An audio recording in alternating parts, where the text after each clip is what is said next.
estoy diciendo que nació aquí Carme Adán, nació en Donosti y vivió unos años aquí en Francia y ahora pues se ha convertido ya desde hace años en una gran epistemóloga y una gran filósofa feminista en Galicia y también, vamos, yo le conocí en una tesis doctoral en el 2002, sí. En una tesis doctoral que me tocó aprender de ella. Los que vamos a tribunales de tesis doctorales nos dedicamos a aprender y aprendí muchísimo de la tesis de Carmen, que la dirigió María José Agra, y la presidió Celia Amorós, si mal no recuerdo, ¿no?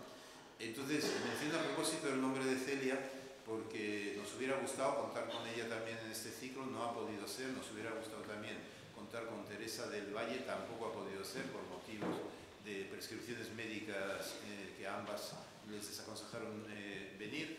Y bueno, sí quiero mencionar en ese contexto también para que la propia Carmen se sitúe.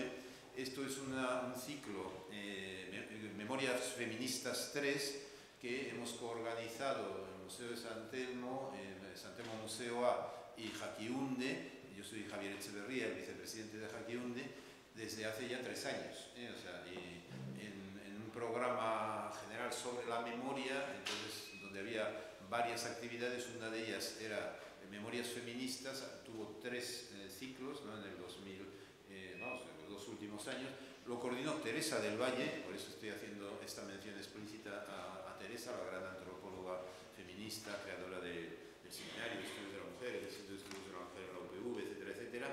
Y bueno, y entonces en ese contexto vamos a contar mañana también con Ana de Miguel, otra gran pensadora, otra gran filósofa, y el viernes en Ibaeta a las 12 del mediodía, está en el programa, pero quiero anunciarlo explícitamente, pues habrá una mesa redonda en donde Carmen no puede estar, lamentablemente, pero sí estarán Carmen Díez, la antropóloga cultural y feminista también de la Universidad del País Vasco, estará Ana de Miguel y estará Concha Roldán, la directora del Instituto de Filosofía del Consejo Superior de Investigación Científica. Entonces, con eso cerraremos el ciclo Memorias Feministas 3 que hemos organizado San Telmo Museo A y nosotros, Jaquiunde. Ha sido un placer colaborar contigo y con el museo y seguiremos colaborando en otros contextos, pero quería recordar esto porque en base a eso, digamos, el tema y los temas que se van a tratar, por ejemplo, mañana, que será feminismo y marxismo, tiene un planteamiento más bien histórico. Entonces, y ya yendo a los temas más concretos para terminar de presentar a Carmen. Entonces ella, como dije, nació en Donosti y bueno, pero ya en la adolescencia, ¿no? Volviste a Galicia, puesto que de allí procedía de la LIN, ¿no?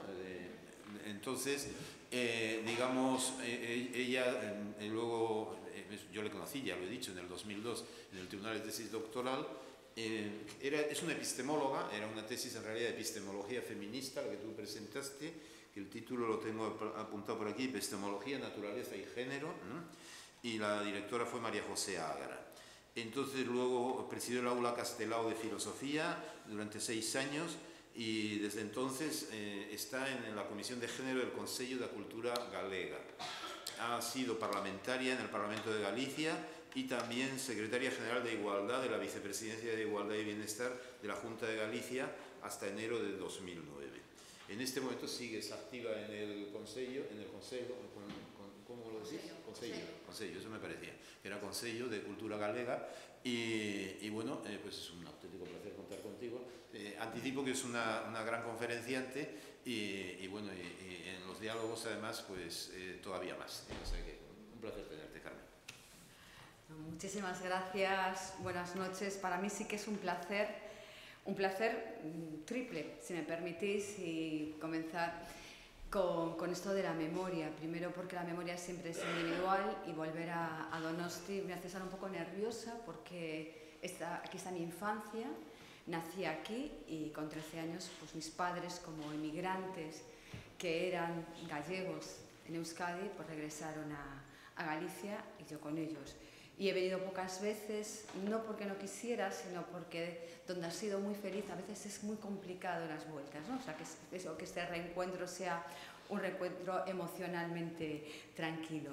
En segundo lugar, también es un agradecimiento a la memoria colectiva, porque yo soy la primera generación de mujeres de mi estirpe, tanto de las que me precedieron biográficamente como de las que me precedieron colectivamente en Galicia, que me he dedicado a la palabra y no me he dedicado a los trabajos manuales.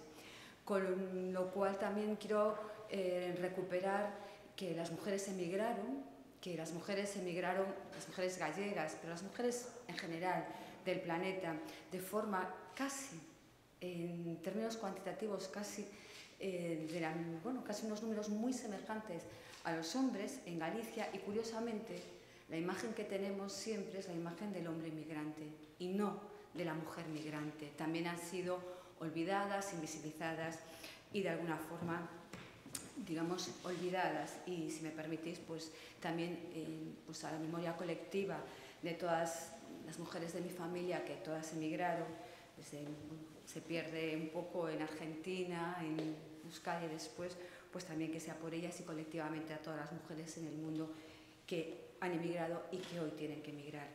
Y la tercera, también quisiera, para mí es un placer, bueno, y si lo pienso hace años me parecería algo imposible estar en esta mesa y ser presentada por Javier Echeverría, porque a mí la filosofía me ha dado muchas cosas, pero me ha dado sobre todo libertad para pensar. Creo que ha sido la herramienta que me ha permitido pensar el mundo y pensarme a mí misma de otra forma.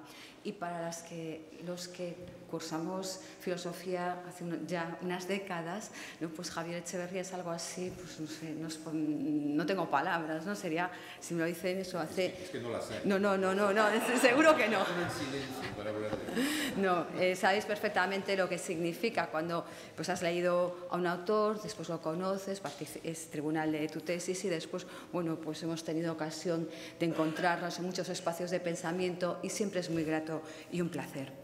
Y muchísimas gracias al museo y, bueno, excusas por no poder, vamos, casi ni saludaros en euskera, pero intentaré no meter demasiados gazapos en gallego, que es algo que me suele ocurrir habitualmente. Voy a hablar de un concepto y quería hacerlo del concepto de feminicidio, porque lo que nos convoca esta tarde es pensar la violencia contra las mujeres, pensarla colectivamente entre todas y los pocos todos que os habéis animado a tratar un tema que no sé por qué los hombres piensan que no están interpelados, cuando curiosamente en este tema deberían ser los más interpelados, porque como hoy pensaremos colectivamente, las mujeres hemos hablado, pensado, legislado, nos hemos indignado, hemos salido a las calles con el tema de la violencia y estamos esperando que los hombres, que te digo que por lo menos hoy es como compañeros de especie que somos, os animéis también a pensar qué parte tenéis en esto de la violencia contra las mujeres. Y después de este pequeño juego, hoy no vamos a hablar ni del marco legislativo, ni de los recursos, ni de los programas. Después, si queréis, lo hacemos en el coloquio, porque lo que quería era cómo pensamos la violencia justamente desde el ámbito de la filosofía y como ya ha dicho Javier Echeverría, yo me he dedicado durante algún tiempo a la epistemología y me parece muy importante desde qué sitio pensamos la violencia.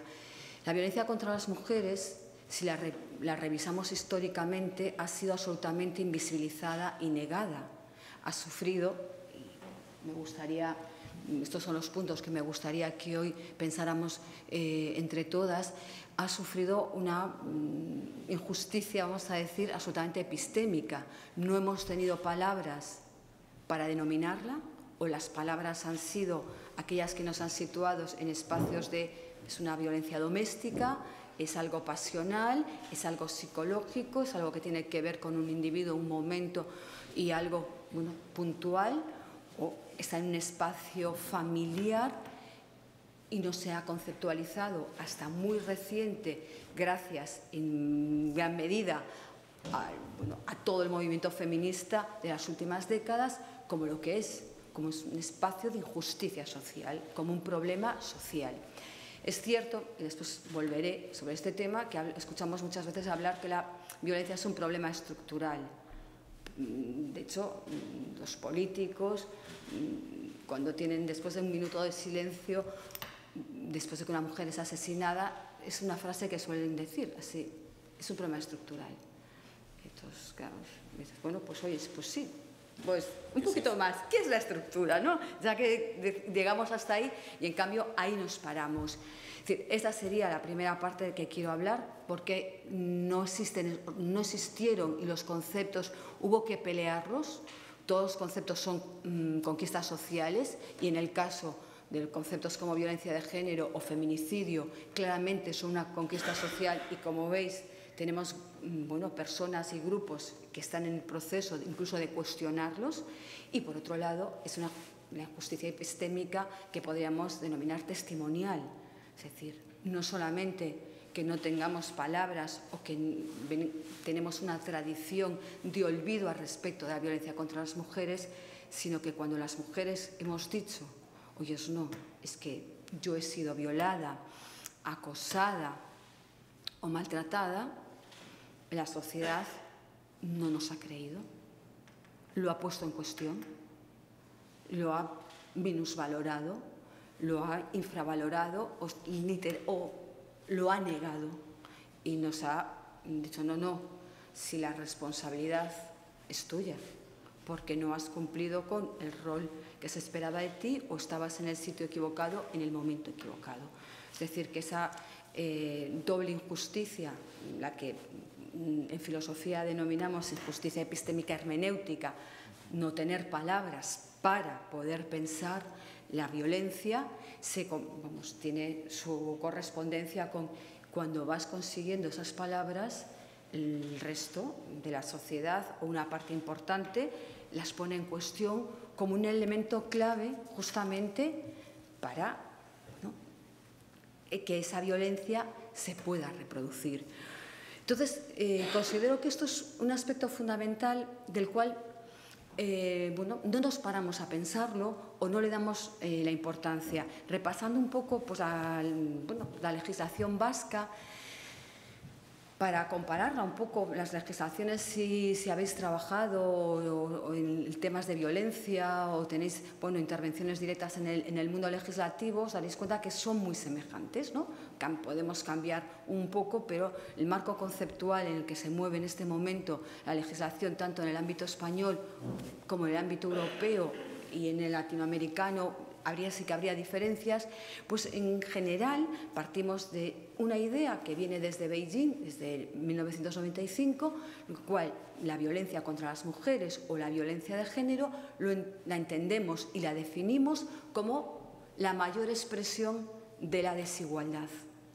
Seguramente que lo habéis escuchado muchas veces, ¿no? Y eso se repite en todos los textos legislativos.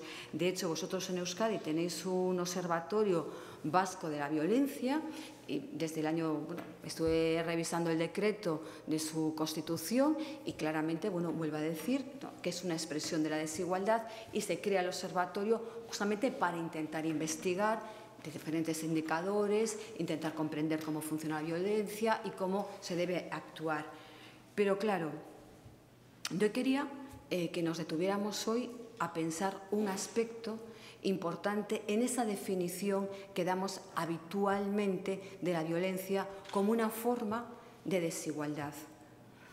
Si efectivamente hay históricamente todo un proceso de, aquí ya que estábamos en unas jornadas que además se dedican a la maestra, ¿no?, que es Celia Amorós, cogí esta cita que espero que la podáis leer más o menos, donde ella en 2008 se plantea justamente qué puede dar de sí el concepto feminicidio para intentar tener un marco interpretativo de la violencia que vaya un poco más allá o nos dé mayores claves para entender qué es la violencia y no repetir, como repetimos en muchas ocasiones, vamos a decir, lugares comunes. ¿Es una expresión de la desigualdad o es un problema estructural?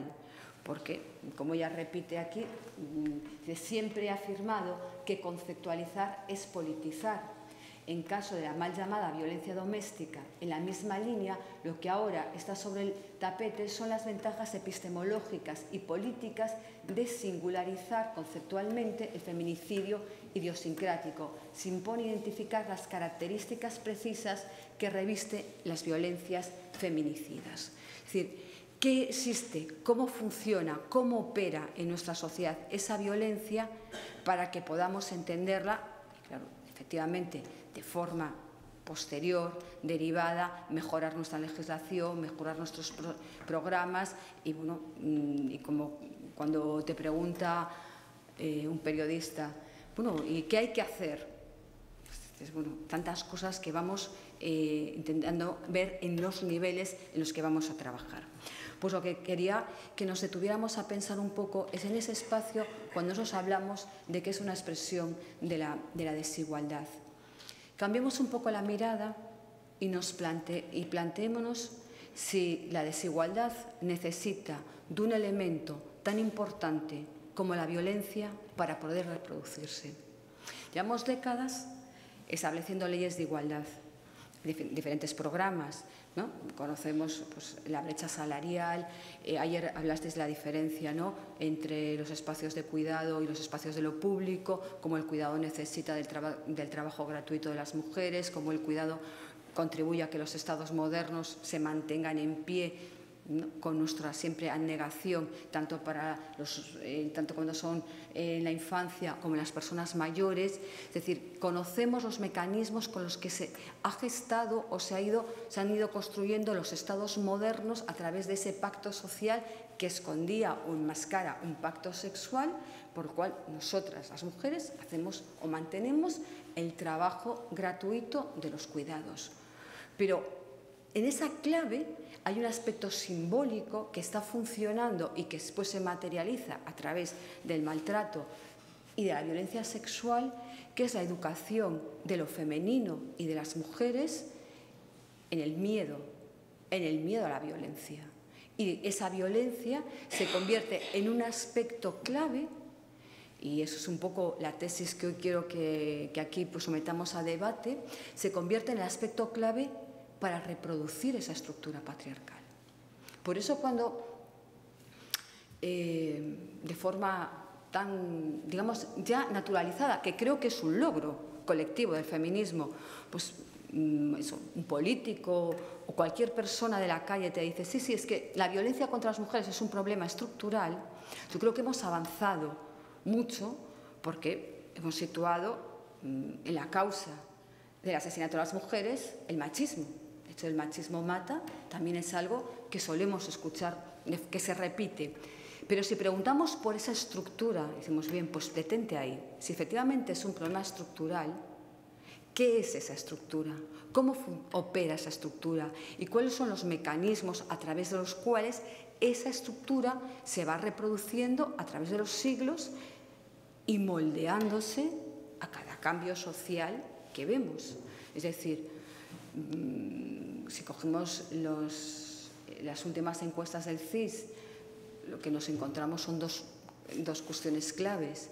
La preocupación que siente en el Estado español la ciudadanía por la violencia es mínimo, lo que se incrementa, respecto no llega al 5%, y los jóvenes y las jóvenes reproducen estereotipos de dominación y de control que nosotros consideraríamos que después de una educación en igualdad y de todas estas décadas de ciertos cambios en las escuelas, aunque no sean educativas, por lo menos son escuelas mixtas, deberían ser más críticos con el control y entender las relaciones sentimentales como dominio. Si eso no ocurre, ¿no?, y seguimos reproduciendo se siguen reproduciendo esos estereotipos, la pregunta que debemos formularnos es cómo el patriarcado opera con los diferentes, ¿no?, cambios sociales para adaptarse a esos cambios sociales y seguir reproduciendo un elemento que yo considero central, que es la violencia, para poder reproducir y producir esas desigualdades. Y diréis, bueno, ¿qué diferencia consideras, ¿no?, para hacer tanto hincapié en el polo de la violencia y no en el de la igualdad. Yo creo, y bueno, un poco esta es la tesis que me gustaría que debatiéramos, que hemos olvidado o trabajamos poco, y podemos ver pues toda la legislación y ahí se ve claramente el concepto de libertad.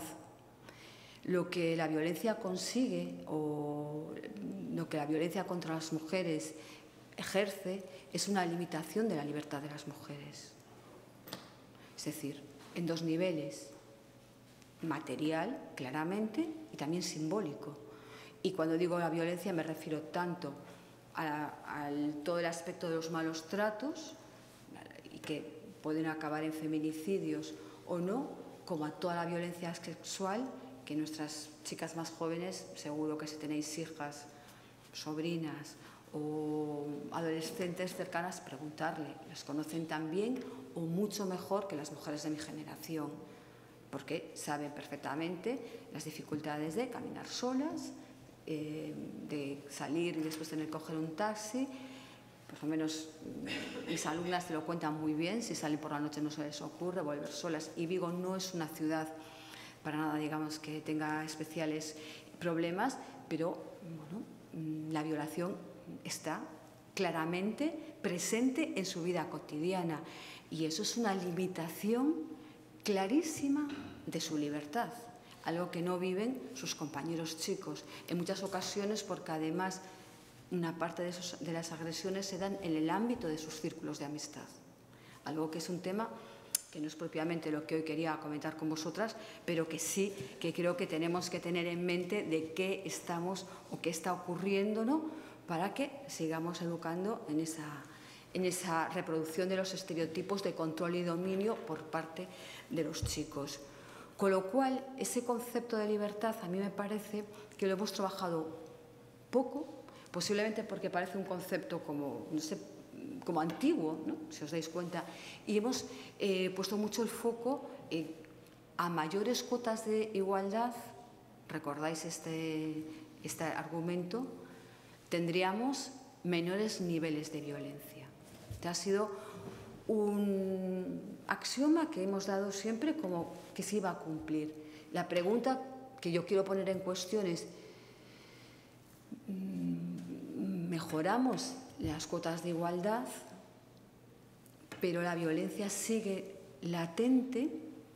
Más que latente, permea toda la sociedad y además es un elemento fundamental para que se sigan reproduciendo de forma diferente las desigualdades. Efectivamente, las desigualdades, claro, van tomando formas, es decir, no le podemos decir hoy a una chica joven, oye, tú no salgas, pero sí que le estamos diciendo, bueno, después coge un taxi, tienes otra forma de limitar su libertad, ¿no? Es decir, que seguimos reproduciendo esas desigualdades.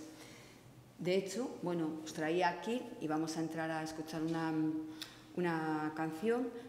Esto es un tema que escuchan los adolescentes. No los adolescentes de hoy, porque saben que cambian con mucha rapidez, los de hace 2 o 3 años, pero sí que quiero que lo escuchéis, en los que, bueno, hice el test con mi hijo de 17 años, digo, bueno, no es que voy a ir a Euskadi a ver qué te parece esta canción. Y me dice, ¿y tú? ¿Para qué es?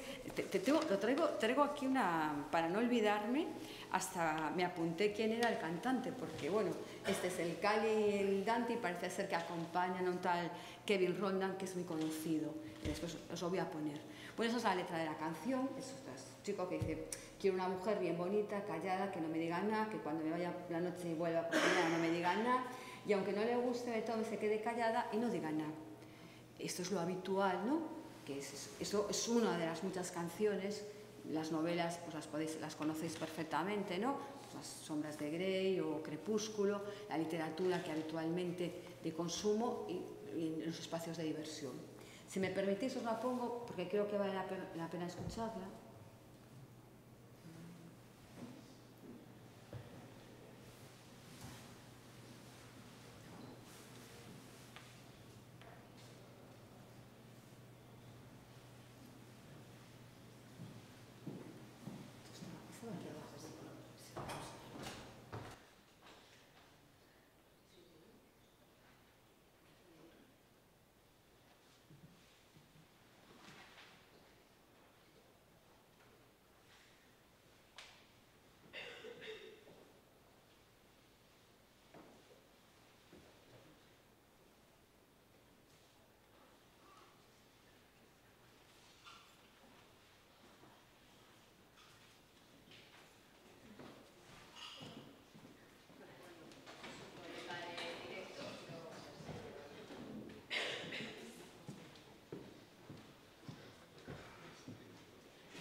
Mírala, si sonríe, te gusta. No me hagas abusar de la ley que empiezo contigo. Si sigues en esa actitud, voy a violarte. Cuando le dije que había sido infiel, me pegó. Y yo lo sentí como un beso. Me pegó y me di cuenta de que realmente me quería. Quiero una mujer bonita, callada y que no me diga nada. Y cuando me vaya de noche y vuelva por la mañana, no me diga nada. Y aunque no le guste, se quede callada. Sí, yo cocinaré.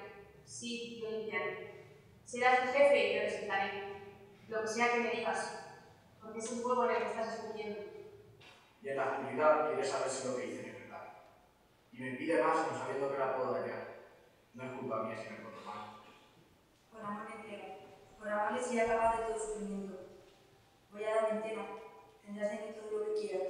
Estoy enamorada de Pablo Díaz. Siempre da lo que quiere. Follan cuando yo les digo. Y nunca me ponen pedos. Me tratas como una princesa. Me das lo que pido. Tú tienes el valor y la fuerza que yo necesito. Ya lo tengo todo, pero cuando nos casamos,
¿y por qué así te suena mejor? Canciones que consumes, que cantas, que bailas. Lo importante no es el envoltorio, es el mensaje. Mensajes que llegan a millones de personas plagados de tópicos machistas. Que nos humillan, nos denigran y nos cosifican. Que no te confundan, que no te lo adobren. La música es cultura. Y en la cultura no cabe el machismo. Y ahora, tú decides. ¿Cómo te suena? ¿Y el anillo pa' cuándo? ¿El anillo pa' cuándo? ¿El anillo pa' cuándo?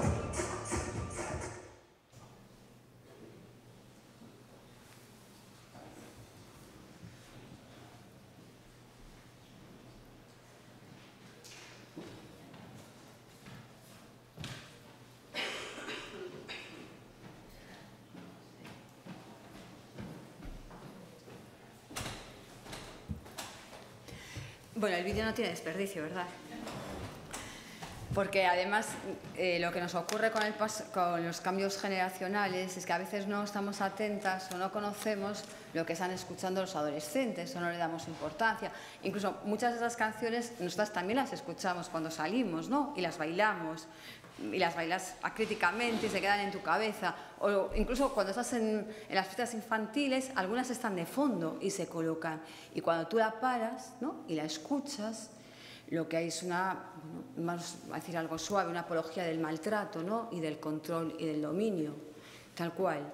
Solamente cuando los chicos y las chicas dicen la letra, por ejemplo, a mí esta me encanta, me parece que es una genialidad, ¿no? Cuando leen la letra te quedas un poco impresionada y si se lo pones a un adolescente, el adolescente se queda, pero cuando lo escuchas con la música te parece normal, ¿no? Que te digan, bueno, y me golpeó y yo lo sentí como un beso, que es lo que nos dice esa canción en inglés que seguramente pues hemos cantado un montón de ocasiones.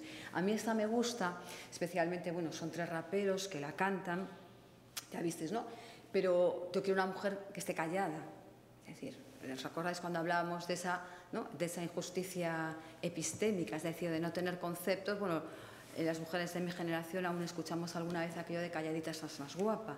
Es decir, eso que nos parece que no tiene nada que ver con las generaciones más jóvenes, se consume de otra forma. Seguramente no lo digamos, no lo escuchemos eso hoy en un aula o en una familia, nos lo decimos a las chicas más jóvenes, pero de una forma subliminal o por otros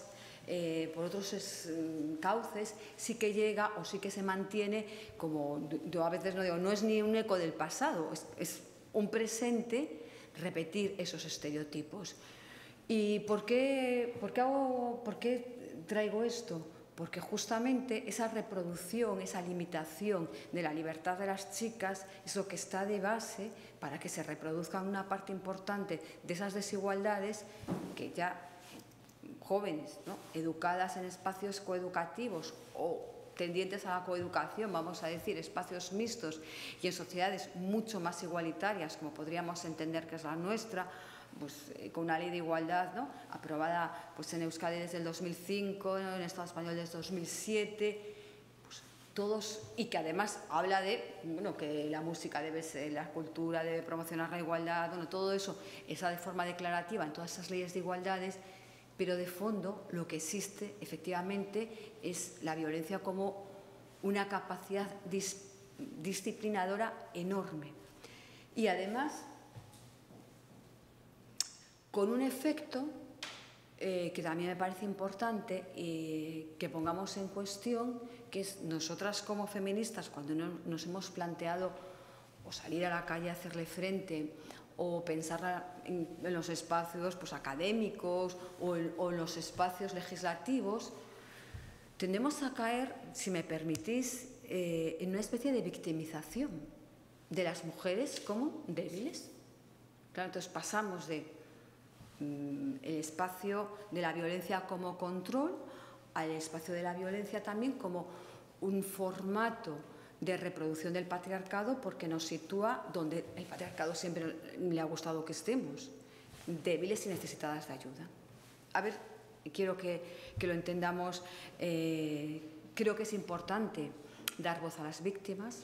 Creo que los movimientos Me Too, Cuéntalo, en Galicia fue muy importante una campaña que hizo el Ayuntamiento de Pontevedra, que se llama Prin Acoso, donde pues las mujeres contábamos la primera vez que fuimos acosadas sexualmente, o como consideráramos, que fue previa al Cuéntame, pero es importante dar voz, es importante visibilizar, pero también es importante,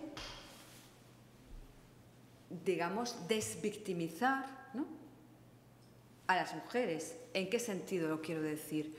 Tenemos que tener conceptos despatriarcalizados para pensarnos en espacios de libertad, y situarnos como víctimas no nos da un espacio de libertad, nos da un espacio, bueno, para efectivamente pedir acompañamiento, para pedir servicios, para conseguir los derechos que las leyes tienen que recoger, pero simbólicamente yo creo que no es un espacio adecuado el espacio de la victimización. A mí me gusta más hablar en términos de vulnerabilidad social, que es lo que produce la violencia, que no es como espacio de victimización, porque efectivamente la violencia nos vuelve vulnerables socialmente como mujeres. Es decir, una chica con 14, 15, 16, 17 años, cuando al volver tiene que coger un taxi con sus compañeras y su hermano, su amigo, no lo hace, se lo hace porque es más vulnerable socialmente, y de hecho lo es, y coarta su libertad, pero no la sitúa en ese espacio de la víctima.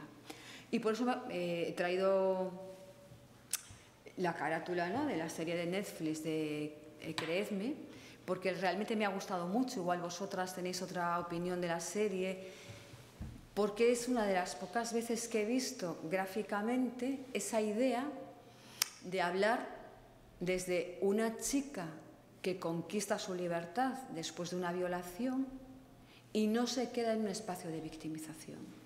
Y las últimas imágenes, me permitís este spoiler, ¿no?, si queréis, bueno, la veis, pero pues he intentado no las capturas de pantalla. Las últimas imágenes de la serie me parecen que vi claramente esa idea de libertad como búsqueda y como, digamos, cierre de una situación de violencia. Me parece que es una serie muy trabajada, bueno, claro, también lo está, ¿no?, el propio texto, pero incluso visualmente, digamos, porque para la gente más joven que se acerca a la serie, donde la idea que todo el tiempo se tematiza, aunque se tematiza mucho el tema sobre todo de la igualdad en la policía, ¿no?, que es uno de los temas que las protagonistas debaten asiduamente, los parámetros de desigualdad que tienen mujeres policías y hombres policía, pero lo que realmente se pone en cuestión es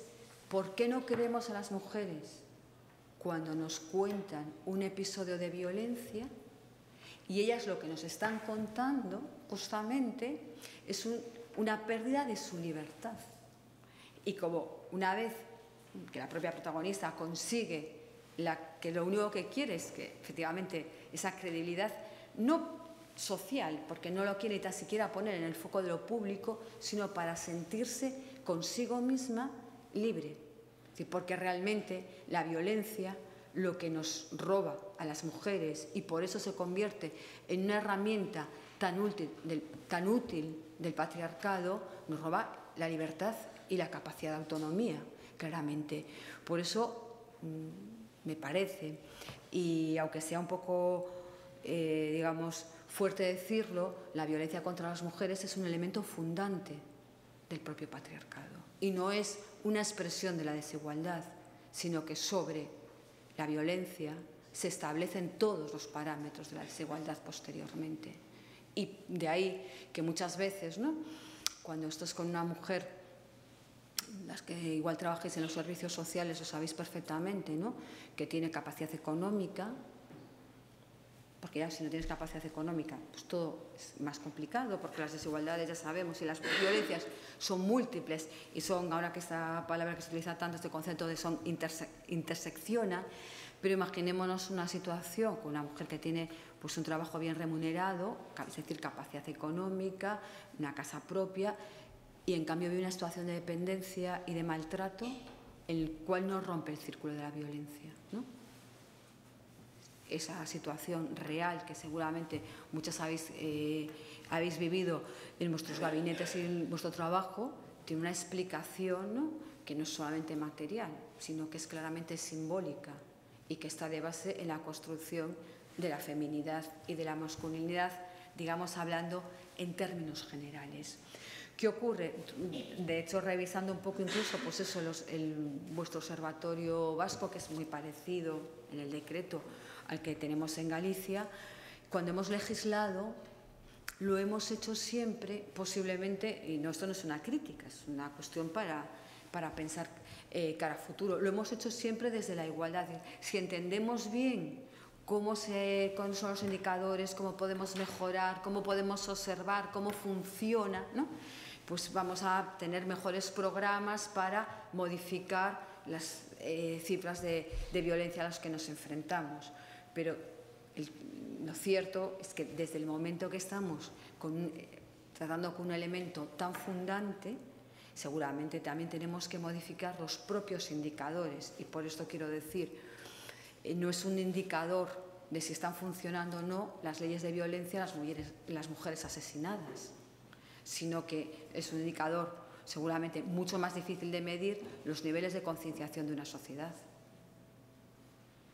Porque, claro, en 15 años, ¿acaso pensábamos que íbamos a ver decrecer los niveles del asesinato de mujeres? Yo creo que no, y eso es un debate que se dio cuando se aprobó la ley orgánica en los previos, en el 2002, 2003, cuando la ley para las órdenes de protección, en los propios debates de la ley del 2004, cuando se debatieron las leyes autonómicas, incluso cuando se incorpora, ¿no?, en la normativa navarra el concepto de feminicidio. Recordáis que ese debate se volvió a dar, yo lo vi en los medios de comunicación en su momento.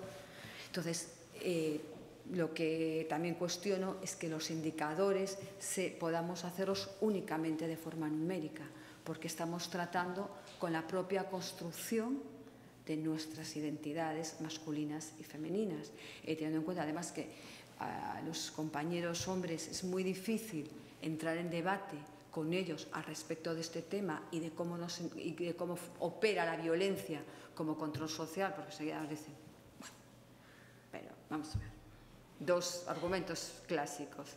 Las mujeres también asesinan, sí, también. Es decir, hay mujeres que también son violentas, pues sí. Hay violencia, vivimos en sociedades muy violentas y efectivamente pues las personas tenemos actitudes muy violentas, pero no estamos hablando de violencia de género.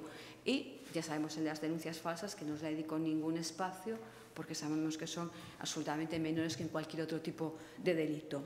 Y ya creo que además para abrir un debate, debo ir cerrando un poco. Lo que quiero dejar ese último espacio para la reflexión es que el concepto de libertad además nos permite huir de la victimización, ¿no? Y os voy a poner algún ejemplo que seguro que tenéis presente. Cuando llega el 25 de noviembre, en muchos espacios de trabajo, institutos, ayuntamientos, instituciones, entramos en pánico y decimos, ¿qué hacemos? ¿No? Las campañas. Y hemos vivido muchas campañas de visibilización siempre de la mujer como víctima.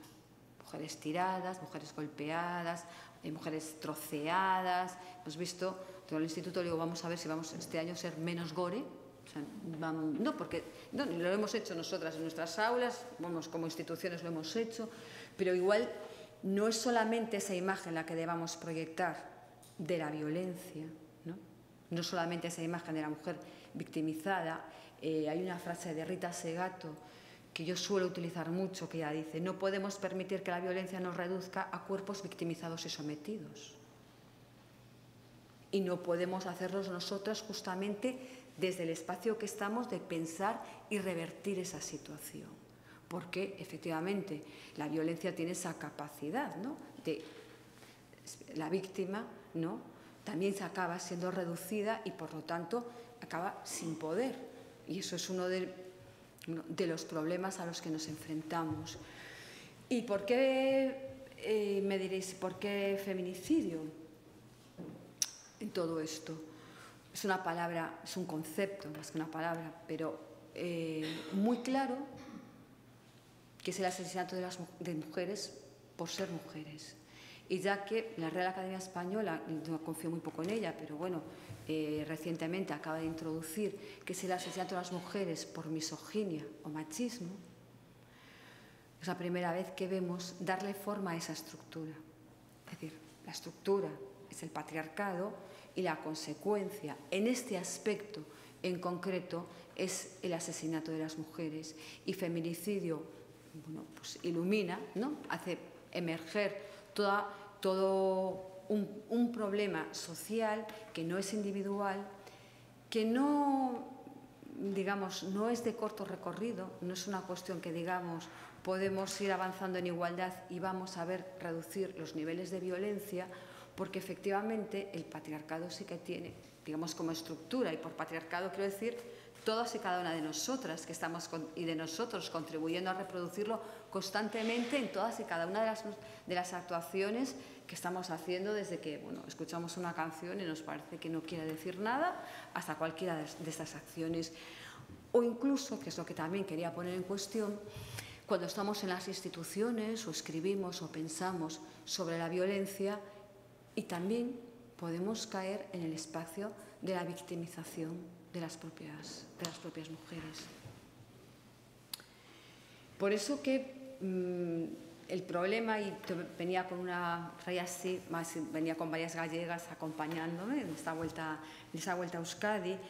Emilia Pardo Bazán, seguro que conocéis este magnífico libro de cuentos de ella, El encaje roto, y si no os lo recomiendo.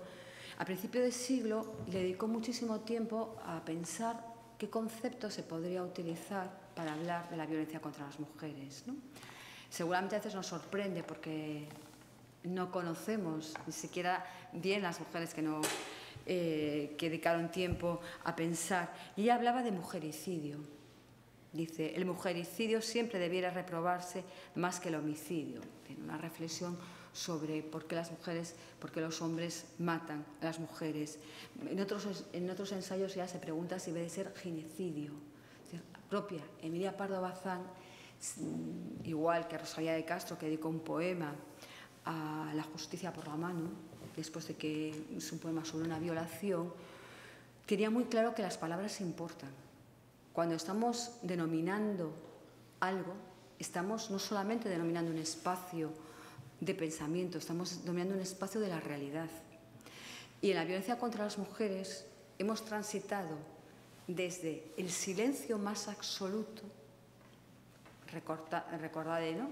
Pues a Prozne, que le cortan la lengua para que no pueda contar su violación y la tiene que dibujar en un tapiz, pues desde el silencio más absoluto y decir, ahí no te metas, que es algo privado de las casas, hasta ir construyendo conceptos a través del movimiento feminista, a través de mujeres como Celia Amorós, de filósofas, de antropólogas y a través de muchas mujeres que hicieron legislación, hasta construir violencia contra las mujeres, violencia de género, violencias patriarcales, violencias feminicidas, feminicidio, porque con cada uno de los conceptos que hemos construido, yo me gusta decir que hemos conquistado colectivamente, hemos iluminado zonas de la realidad para ver la complejidad que tiene la violencia, que efectivamente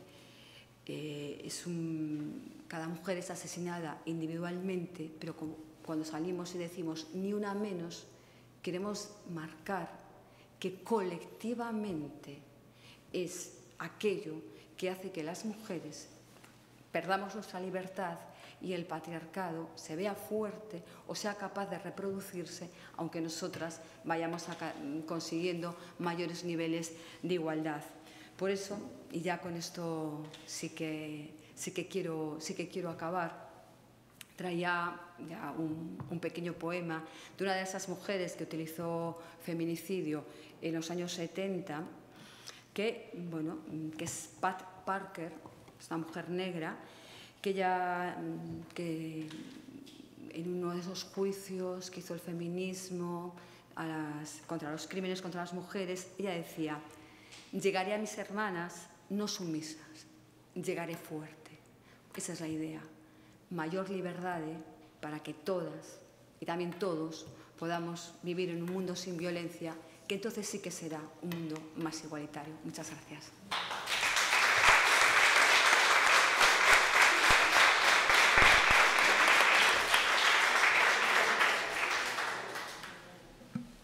Bueno, muchísimas gracias. Es un análisis de gran profundidad, es el que has hecho del concepto de feminicidio. A ver qué comentarios, qué intervenciones hay a partir de esta conferencia. Sí, adelante.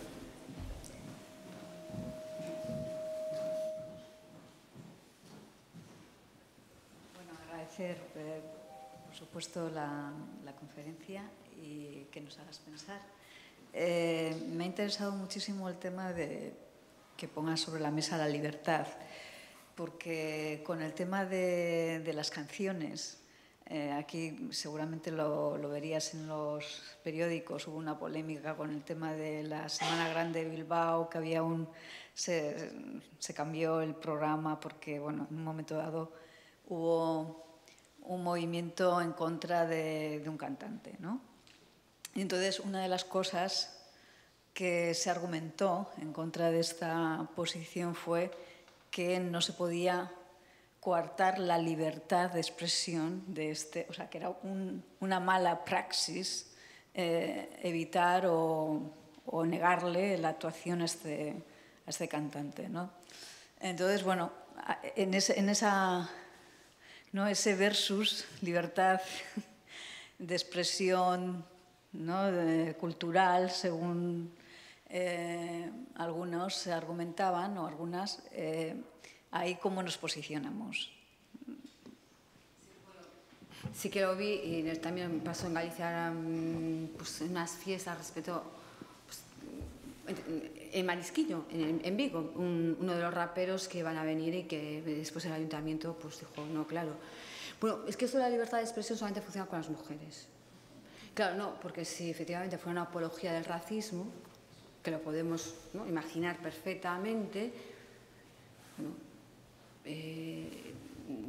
creo que no habría discusión, ¿no? O sea, claramente sabemos lo que es discriminar, ¿no?, por la variable de raza, aunque después discriminemos en otros, pero si hiciéramos de ello una canción, ¿no?, y dijéramos, bueno, creo que sería claro. ¿Qué ocurre?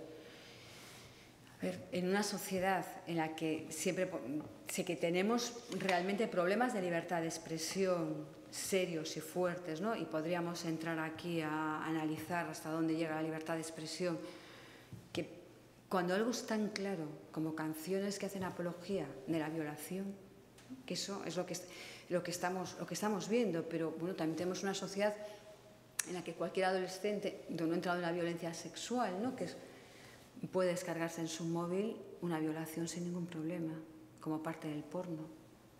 Eso es lo que... ¿Y eso es libertad de expresión? Pues creo que no. Es decir, los menores de 18 años tienen que escuchar estas canciones, tienen la posibilidad de ver violencia explícita contra las mujeres. Es que no sé si eso es una libertad de expresión. Es decir, yo lo tengo claro, ¿eh? Yo creo que ahí no hay... El debate es que usted está interfiriendo con la libertad de las mujeres. Por lo tanto, ¿dónde está su ejercicio de la libertad? En que yo sé que es un tema conflictivo, lo hemos visto al respecto de conferencias, entramos en un debate, pero creo que si no decimos claramente, si no vamos cambiando las formas de expresión culturales y, digamos, si es machismo es cultura. Esa es la pregunta, ¿no? Y no me refiero a formas de expresión culturales del pasado, no, las que estamos en este momento. Y si no las ponemos en cuestión, eso, y ya no digo si hacemos un subanálisis de texto, no, es que estas canciones no necesitan hilar fino y ver si se nos ha escapado. No, o sea, claro, decir, bueno, es que tú te pones loca, no, es, o sea, que, claro. De hecho, a mí me gustó, no sé si habéis visto la serie de Netflix, porque ha intentado que se le cuelen los mínimos sesgos de género, porque siempre ¿no? Recordáis, por 13 razones, que fue que el tema de la violación, ¿no?, fue criticada porque efectivamente, bueno, se reproducen muchos estereotipos, cómo se entiende la credibilidad de las chicas que son violadas en esa serie, bueno, pero que yo creo que de todas formas fue un paso, porque hablamos claramente de algo que no nos gusta hablar, que vivimos unos niveles de violencia sexual en la juventud, que yo no los pensé, si me lo dicen hace 3 décadas, no los creo. ¿Qué pasa? Que también, por lo menos, lo socializan, lo hacen explícito, lo están denunciando. Entonces, claro, si estamos por un lado en las fiestas poniendo puntos lilas y al mismo tiempo traemos a los traperos y a los raperos, bueno, se llaman así, creo, ¿no?, con unas canciones, vamos, de cosificación, vamos, es que la palabra cosificación a mí se me queda pequeña. Entonces, bueno, creo que será por lo menos un pacto social sobre qué entendemos por libertad de expresión. ¿Y dos palabras pedidas? Claro. Hola, siempre primero darte las gracias, ha sido un placer oírte más de estas cosas. Y para mí has dado el punto clave, es la libertad. El otro día he hablado con una amiga mía que tiene una hija adolescente, ya tiene 20 años así, me decía, es que el otro día mi hija iba con un top y tal, y me quedé, y yo le decía, no, si el problema no lo tiene ella, tú puedes ir como le dé la gana, ni a una puta tienen derecho a violarla, el problema lo tiene la sociedad. Entonces, a mí el mayor problema es cómo luchamos contra eso, contra la sociedad patriarcal, porque las niñas tienen que seguir saliendo. Y yo le decía a amigas mías, yo tengo un hijo, y en ese sentido no tengo ningún problema, por desgracia decirlo es así. Pero el día a día te hace que estas amigas mías con niñas adolescentes tengan que ir a buscarles sus padres o sus madres a las 2 y a las 3 de la mañana. Y es que es una triste desgracia, pero es así. Entonces, claro que te quita la libertad, te quita todo. O sea, una persona con la edad que tenga, que no pueda moverse libremente por donde le dé la gana, es lo más básico, el concepto más básico desde cuando naces, ¿no? Y otra cosa que quería comentarte. A ver, ¿hasta dónde ponemos cultura y hasta dónde ponemos autor machista? Y te voy a poner el ejemplo de lo que está pasando con grandes directores de cine, que ahora resulta que nos hemos enterado que unos, Woody Allen, voy a decir, que no se sabe si verdaderamente ha causado este tipo de violencia, o Roman Polanski. Para mí los dos son grandes genios. Entonces, por ser patriarcas, por ser condenados, por ser todo, tenemos que quitar la cultura, que para mí son grandes genios artísticos. ¿Hasta dónde? Tenemos que empezar a mirar hasta los dibujos animados, como he visto yo. Blancanieves no se puede ver porque hace apología de no sé qué. Creo que es un debate también diferente, porque Picasso, por ejemplo, también era un maltratador de mujeres, y no vamos a decir que Picasso ahora mismo hay que retirarlo, ¿no? Eso me gustaría que... A ver cómo lo veis. Gracias. Gracias a ti. Dos temas muy fáciles. Vamos con el primero, que es un poco más fácil que el segundo. Además, aquí en un centro cultural, eso sí que... al respecto de la libertad... A ver, ¿qué pasa con las...? Vamos a hablar de las chicas después de los chicos. ¿Qué pasa con las chicas jóvenes? Nosotros le hemos enviado dos mensajes contradictorios. Que es, chicas, libertad, está bien, ¿no? Pues está bien esto de tener relaciones sexuales, esto es guay. Y por otro lado, pero no te pases. Si pasas la línea, mal. Entonces ya es que tienen, o sea, están, que decir, bueno, es que ¿cuál es exactamente, no? ¿En qué punto exactamente? Y a los chicos no les hemos enviado casi ningún mensaje. ¿Están ellos ahí? Perdona, a que salgan los hombres, perdona, a una manifestación, todavía estoy esperando, Claro. Porque es muy fácil, y ahí hay un hombre, exponer desde los púlpitos es muy fácil. No, yo les quiero en la calle, como nosotras, en la calle. Diciendo, nosotros no somos así. Es algo muy fácil, nosotros no somos así. Ya, pero si vosotros no salís y siempre somos nosotros como víctimas, como tal, y siempre nosotras, y vosotros, que es lo que decías tú, tenéis un papel predominante en todo el problema, ¿por qué no estáis en la calle? Porque os están llamando que sois animales, que sois no sé qué, os estamos poniendo verdes. Defenderos, por lo menos, ¿no? Decir, nosotros no somos animales, no nos tenéis que meter en jaulas porque somos tíos que no sabemos controlarnos. Es que son cosas que yo, de verdad... Sí. No, desde luego.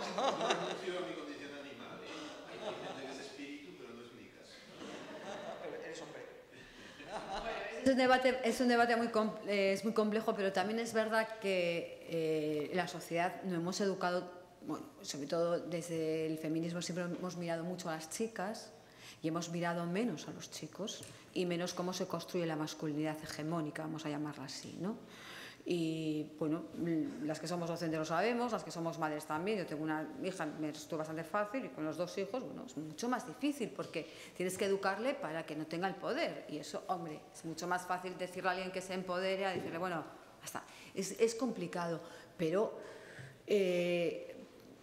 claro, en la escuela los trabajos con los niños y las niñas desde pequeños los tenemos abandonados, la educación sexual, me refiero como educación en las relaciones humanas, porque los jóvenes se educan sexualmente en el porno, punto. O sea, sin más, no hay más. Bueno, tenéis en Navarra un programa pionero, pero en el resto, pues más o menos, ya cada profesor o profesora como puede.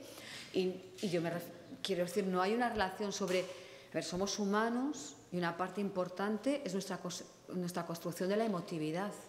Y eso lo hemos dejado siempre fuera de las escuelas. Siempre.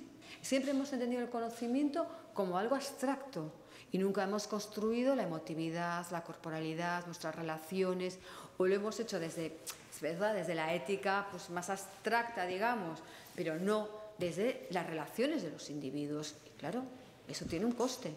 El coste es van a buscarlo fuera, y fuera lo que hay es una reproducción muy dura de los modelos, sobre todo porque el porno es uno de los grandes negocios en este momento, y lo que hay ahí, pues ellos lo asumen como si fuera la realidad, no como que es una película, como si estuvieran viendo Star Trek o la Guerra de las Galaxias. O sea, eso no es la idea.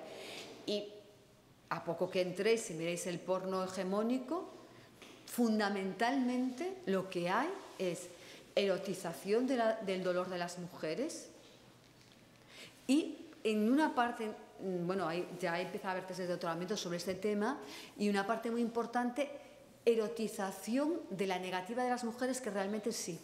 Es decir, las dos cuestiones tradicionalmente y clásicas de erotización del control de las mujeres, con lo cual nuestros chicos están formando su deseo en esa práctica de lo erótico, y las chicas pues dicen, bueno, pues será esto, claro, porque también están construyendo su deseo desde, pues será esto. Entonces, claro, realmente como sociedad, y digo, me refiero a sociedad, familias, instituciones, eso es un tema, pues no, un tema del que no hablamos. Y claro, una parte importante de la violencia sexual es la violencia sexual con desconocidos, pero también entre el grupo de los iguales. Que eso, claro, oiga, es que el grupo de los iguales son nuestros hijos, nuestros alumnos, y eso, claro, es un problema. ¿Qué está ocurriendo? Pero claro, es que la violencia es control, es miedo, y por eso es tan paralizante. Yo creo que sí, que bueno, que el hecho de que en todas las fiestas en general en este momento se pongan espacios libres, por lo menos se crea un debate social, y ese debate social implica, bueno, tenemos un problema, que es, hemos conseguido mayores cuotas de igualdad, en sentido de mayores mujeres con presencia en espacios públicos, con mayor autonomía económica, pero los espacios de libertad de esas mujeres los ponemos en cuestión, por lo menos. Y el segundo tema, claro, es que es un tema difícil, no, me parece un tema imposible, porque claro, si defendemos la libertad, cualquier cosa menos la Inquisición, ¿no? Y no vamos a... Sabemos que también la creación, bueno, tiene, vamos a prohibir Lolita de las bibliotecas. Pues no, en principio. Claro, ese no es el tema. El problema, yo creo que es cuando estamos hablando de la cultura hacia los adolescentes, ¿no? ¿Qué ocurre con lo que consumen masivamente los adolescentes? Y si queremos revisar los cuentos clásicos, bueno, como una cuestión de arqueología cultural, pues sí, pero evidentemente son disciplinadores, porque claro que son disciplinadores, ¿no? Porque lo que pretendían los cuentos históricamente es mostrar a la sociedad cuáles son los patrones de comportamiento adecuados de hombres y de mujeres. Pues claramente son esos los patrones adecuados, ¿no? Pues Blancanieves, evidentemente, lo que nos quería mostrar pues es una malvada que se comportaba, que no soportaba, es la envidia femenina, es decir, bueno, están muy analizados por, bueno, desde Bettelheim hasta todas, ¿no? Hasta todas las perspectivas feministas, pero yo creo que ese debate sobre la cultura, la libertad, y por lo menos si lo queremos dar, a mí me parece que sería más eficaz por franjas de edad. Es decir, vamos a empezar, ¿qué pasa con la infancia y con los adolescentes? Si ahí conseguimos ponernos de acuerdo en qué cuestiones culturales son las que están accediendo de forma masiva, ya es un punto.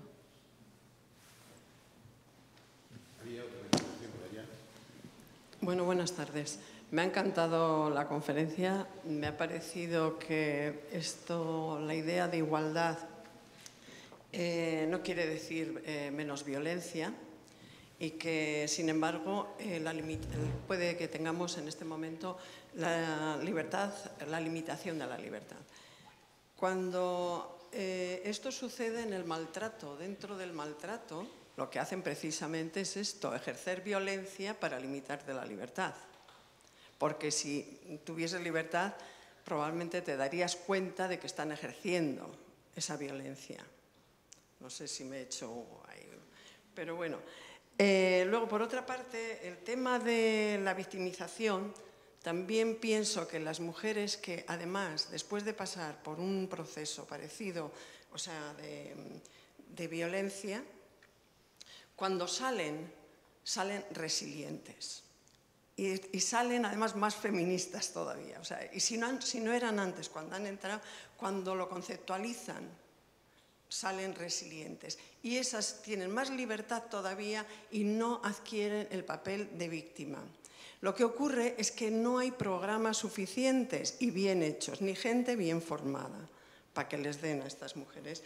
Y así pasaría también, como está sucediendo ahora, a toda la sociedad, ¿eh? Porque cuando habláis de las chicas y demás, yo pienso que en este momento no se está educando en sexualidad a las chicas. Las chicas siguen pensando que deben complacer, que deben ir guapas, que se les vea, bueno, exuberantes, con los pantalones bien cortos, cada vez más cortos, etcétera, etcétera. Y piensan que eso es una cosa bonita en lugar de que si ellas realmente lo desean, lo hacen pues porque ven a otras, porque además no distinguen que, voy a decir, la cantante del momento salga muy ligera de ropa y ellas también piensan, ¿por qué no lo voy a hacer yo en la calle? No distinguen los lugares, no distinguen...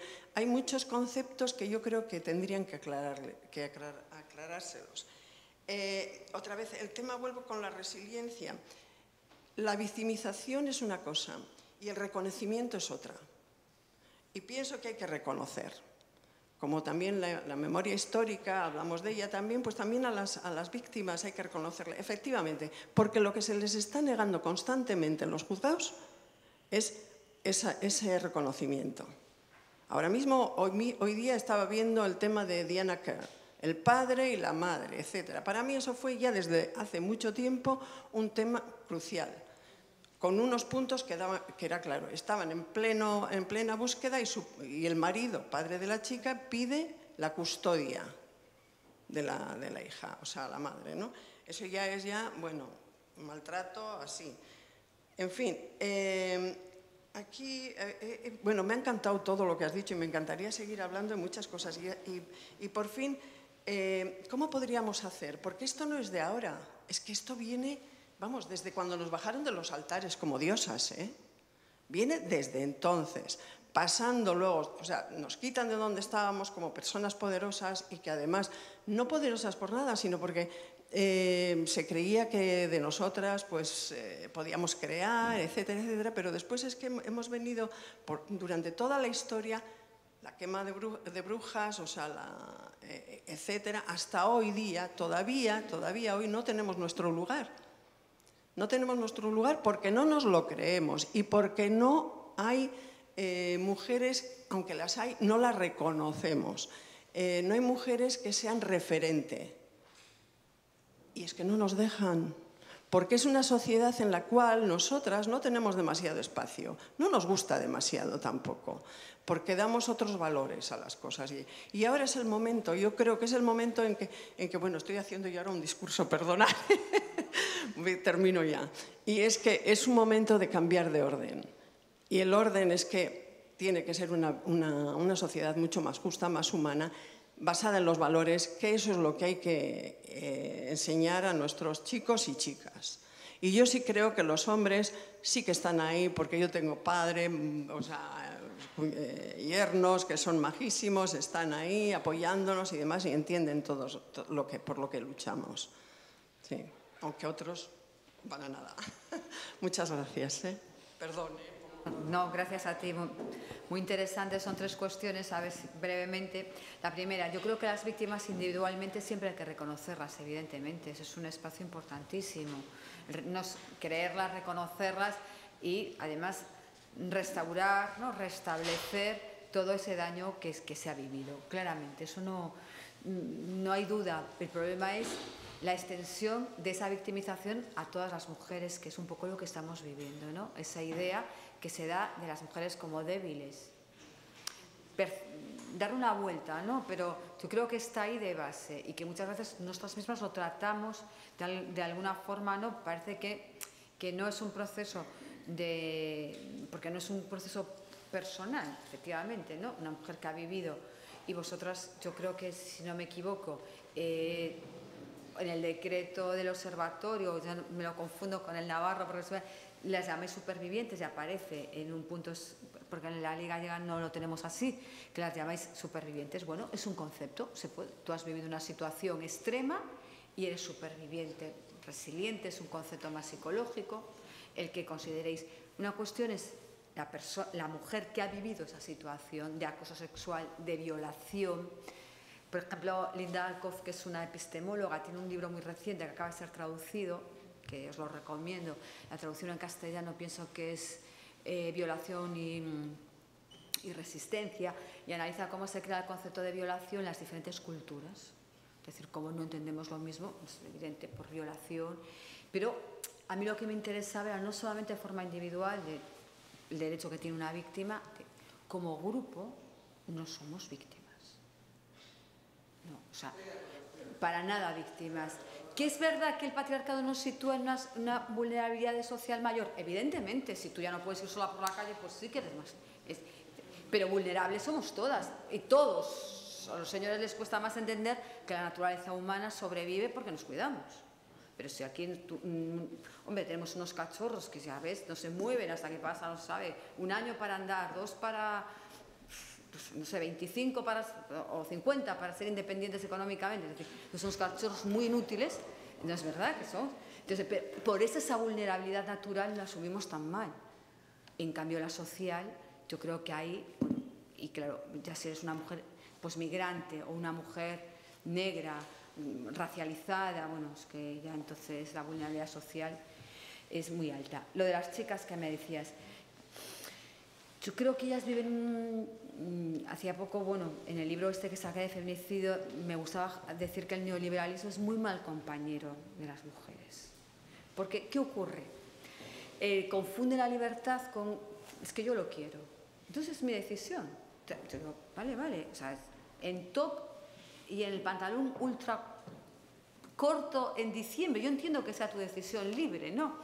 Pero la diferencia está entre decir, yo quiero, ¿no? Yo quiero esto. ¿Qué es este yo quiero esto? ¿Quieres, no? Ya sabemos que tenemos neuronas espejo, queremos lo que quiere toda la tribu, queremos lo que tú quieres que el ojo que te está mirando quiera exactamente. ¿Dónde está tu decisión libre? Como hemos además abandonado cualquier tipo de reflexión colectiva sobre lo que es una sociedad y el bien común, pues es nada, es que yo quiero esto, punto. Entonces es mi cuerpo, mi decisión. O sea, cual coges un eslogan que hemos utilizado muchísimo, ¿no? Como liberación, para decir, no, es que mi decisión es, en Instagram todas las fotos las voy a poner, no sé, para un ojo masculino que no sabemos dónde está mirándolo, ¿no? Entonces, claro, pero es un debate muy complicado con las adolescentes porque, claro, lo que ellas ven... Pero yo soy muy optimista, ¿eh? También es verdad que esas adolescentes pasados 2-3 años tienen un discurso completamente distinto. La adolescencia tiene fases y es normal, yo creo, vivir esa fase, ¿no? Y ellas son las que han hecho estos vídeos como el que os he puesto maravillosos. Es decir, no tengo confianza plena en que están mucho más armadas mentalmente de lo que estábamos nosotras, tienen mucha experiencia muchas chicas jóvenes hoy denuncian violaciones que nosotros igual no lo hubiéramos hecho, incluso entre el grupo de las iguales, que eso es bastante difícil, cómo te sitúa en el instituto eso, cómo te sitúa en tu grupo de amigas. Es decir, bueno, yo creo que lo que falta es acompañamiento social, servicios sociales muy escasos, los centros de información a las mujeres, por ejemplo en Galicia, no tienen programas para las violaciones de las chicas jóvenes, el tratamiento psicológico es el mismo de personas que se han formado en el maltrato, cuando son cosas muy diferentes. Bueno, igual estamos fallando como instituciones más que ellas que ya han dado pasos importantes. Y el tercero, la cuestión colectiva, ¿no? Bueno, tú decías, hablabas de la quema de brujas, ¿no? Es un momento que Federici analiza también, como el momento del absurdo del capitalismo, como las mujeres, bueno, pues hay una violencia mayor hacia las mujeres. Esto es un pensamiento que lo dejo ahí como prehipótesis, ni siquiera es una hipótesis. Nosotros también vivimos un momento de cambio de paradigma. Entonces, claramente es un cambio de paradigma a nivel mundial. Esta violencia extrema que estamos viviendo en muchas sociedades, incluida la nuestra, ¿podemos entenderla también en un momento de cambio de paradigma? Es una pregunta que dejo ahí votando, ¿no? Yo creo que los cambios son clarísimos, ¿no? En el capitalismo financiero, una subjetividad diferenciada, ¿no? Donde los colectivos, los vínculos no existen, el individuo es triunfante, no tenemos tiempo para desarrollarlo, pero a mí sí que me gusta esa hipótesis que de alguna forma, ¿no? Algunas autoras están poniendo encima de la mesa de mayores niveles de violencia a nivel planetario, ¿no? Lo estamos viendo, incluidas en nuestras sociedades europeas, que nos cuesta aceptar que 1 de cada 5 mujeres, o sea, aquí unas cuantas, vamos a sufrir violencia a lo largo de nuestra vida, extrema 1 de cada 3, digamos, violencia, acoso, bueno, mirar en qué niveles estamos. Es decir, y si eso tiene que ver también con este cambio de paradigma que estamos viviendo en lo que denominamos así, a brocha gorda, neoliberalismo, que habría que buscar. Bueno, yo creo que tiene muchas derivadas en nuestras formas de vida. Claro, ¿qué es la masculinidad y cómo se construye, como tú decías, en todas y cada uno de los procesos culturales?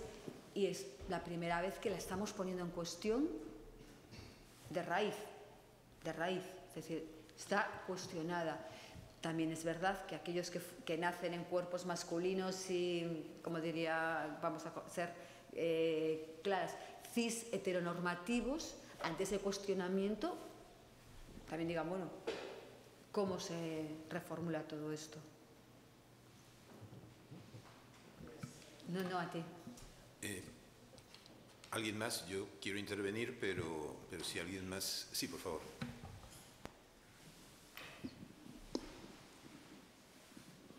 A ver, usted y luego usted.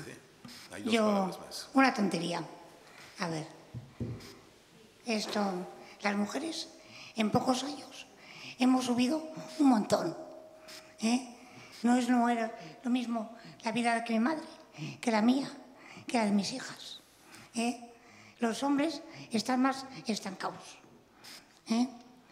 Entonces, para tener un nivel, teníamos las mujeres también que dejarles que esos se acercasen a nuestras labores o a nuestros trabajos. Es decir, yo creo que no hay ninguna madre que le dejemos al marido a organizar la ropa de los niños del día siguiente. Son tonterías, pero teníamos que ir educándonos. ¿No te parece? Gracias por la aportación. Tú siempre me permites que sea un poco mala. Es agotador estar educando siempre a los compañeros, que son mayores, ¿no? Yo qué sé, de verdad, si son tan listos, es de verdad que los hombres han escrito grandes tratados, han hecho grandes obras de cultura, bien que sabrán organizar la ropa en un armario. Yo confío en ellos plenamente, yo siempre digo, yo confío plenamente que van a ser capaces, no sé, de pensar la ropa al día siguiente sin mayor esfuerzo, así, a poco que se pongan, ¿no? Digamos, se han organizado estados, bien que podrán organizar la comida, la compra semanal, ¿no? Es una cuestión de poder. Yo creo que claramente, y es un debate en el propio feminismo, claro, el cuidado también ha sido nuestra baza fuerte, porque ha sido el único espacio en el que hemos estado, en el cuidado. Y cuando un chico cuida, por ejemplo, mi expareja pues, es un señor que ha cuidado muy bien a sus hijos, siempre todo el mundo lo ha felicitado. Vas al centro de salud, vas por ahí, digo, y a las mujeres no nos han felicitado por hacerlo nunca. Nadie nos ha dado unas grandes alaracas. Entonces, claro, el problema está en cómo repartimos el cuidado. Claro, yo de hecho creo que en una economía basada solamente en el PIB, si de verdad queremos un mundo sostenible, igual tenemos que basarlo en el cuidado. Porque al final lo que nos hace humanos es el cuidado. O sea, lo que nos permite estar en el planeta es que alguien nos cuidó y que nos cuidamos entre nosotras y nosotros, y nos cuidaremos cuando seamos mayores o cuando estemos enfermos. Entonces, haber puesto el cuidado siempre en lo que no tiene valor, ¿no? En los trabajos peor pagados, en los trabajos a veces gratuitos, yo creo que ha sido un error histórico en el cual además contribuimos. Entonces, buscar ese espacio de decir, bueno, cómo conseguimos, porque los saberes de mujeres, es algo que no me ha dado tiempo a desarrollar, es decir, los saberes de mujeres siempre han sido o invisibilizados o infravalorados. Ese es el tema. Es decir, es menos importante coser, yo qué sé, que hacer un puente, pues venga, teniendo en cuenta que no tenemos pelo por el cuerpo, tener ropa, pues mira si es importante, ¿no? Porque ahí estaríamos, no sé, que no podríamos soportarlo. Entonces, las mujeres hemos hecho trabajos que son vitales para nuestra subsistencia como especie, pero que nunca han contado con un reconocimiento. Entonces, ¿qué hemos hecho para ser reconocidas? Pensar que teníamos que ser como los señores. Yo no quiero ser un señor, yo lo tengo clarísimo. Vamos, y ahí, en esa contradicción, nos hemos movido siempre. Entonces, claro, también entiendo que la crianza de los hijos, conseguir buenas leyes de conciliación, pensar que la gente joven además está súper precarizada. Entonces ahora estamos hablando de, sí, tenemos que repartir la crianza, pero con chicos y chicas que llegan a los 30 años, que malamente consiguieron trabajos inestables, es decir, no vamos en ese camino, vamos casi en el camino contrario, no vamos a sociedades donde valoremos el cuidado de los niños y las niñas, horarios de guardería que no son compatibles con horarios de trabajo, con horarios de vida. Yo creo que el problema es que realmente no nos creemos que educamos la tribu a los niños y las niñas. No nos creemos que somos una sociedad y que seguimos pensando que somos núcleos familiares muy reducidos y ahí, claro, las mujeres perdemos y muchas mujeres además entienden a sus bebés como espacios de poder después. Esto sería muy complicado. Hay la tesis de Evelyn Foss-Keller, ¿no? Y bueno, muchas autoras. Claro, quien cuida la vida sabe lo frágil que es. Los señores cuidan mucho menos la vida y desconocen la fragilidad y lo que cuesta que la vida se mantenga en el planeta, pero estoy convencida que a poco que se pongan y le den una pensada, que tienen capacidades plenas, seguro. Vamos. Yo creo que aquí todas a mesa puesta, cuando quieran. ¿Se oye? Bueno, me ha parecido interesantísimo todo, también las aportaciones de todas, pero me estaba entrando un poco de... A ver, resumiendo muchísimo, si hacemos un pequeño balance, deberíamos también saber que hemos avanzado bastante, hemos conseguido unas cuantas cosas en el punto que estamos, o sea, para no suicidarnos y tener un punto de optimismo, ¿no? Entonces, deberíamos pensar los siguientes debates que tenemos que hacer para seguir avanzando y lo que todavía nos falta, ¿no? Entonces, pues a mí sí me preocupa bastante lo de las adolescentes porque también he sido profesora toda la vida, hasta hace poco que me he jubilado y entonces pues vas viendo, ¿no? los fallos y tal. Entonces quería plantear solo como punto de debate porque son cosas muy amplias. O sea, para pensarlo, digamos, ¿no? Que no sé si alguien ya lo ha escrito o lo ha reflexionado. Uno era el que se está diciendo mucho ahora que a las chicas jóvenes las madres las han educado, a las madres, digamos, feministas o progresistas, las han educado diciendo que ellas podían hacer lo que quisieran y que podían hacer lo mismo que los chicos y que no se tenían que cortar y que tenían que pensar que podían hacer la profesión y la vida que quisieran. Y luego resulta que cuando han llegado a mayores, pues han visto que no, que hay muchísimas dificultades todavía en la sociedad y que de eso nada, que hay que luchar muchísimo más y etcétera. Después, otra cuestión, me ha gustado mucho lo de la libertad porque efectivamente no la tenemos ni nosotras. Porque yo he ido hace no mucho en un tren cama, en un coche cama yo sola y me ha dicho el interventor que me cierre con llave y que no salgan toda la noche. A ver, y bueno, que digo yo que me quitarían la cartera porque la edad se me ha pasado de lo otro, pero que solo por fastidiar, ¿verdad? Como también es una cuestión de poder, pues podría. En fin, que no somos libres a ninguna edad. Porque yo también me cojo taxis y también me corto de ciertas cosas en ciertos barrios por la noche. Y creo que todas, vamos, con toda la gente que hablas, ¿no? Entonces, eso es una cuestión. Ahora estamos en ese punto. Y luego también he oído que algunas profesoras de la Facultad de Historia de Madrid les decían a algunas alumnas que había ahora muchísima violencia porque las mujeres habíamos avanzado hasta cierto punto, ¿no? Por ejemplo, en España o en Europa. Pero los hombres todavía no asumían que nosotras ahora, pues, ciertas actitudes que teníamos ahora, pues como más libres y más despegadas de la pareja y tal. Entonces, como que ellos no habían avanzado lo suficiente para asumir lo que hacíamos nosotras ahora y que por eso había más violencia.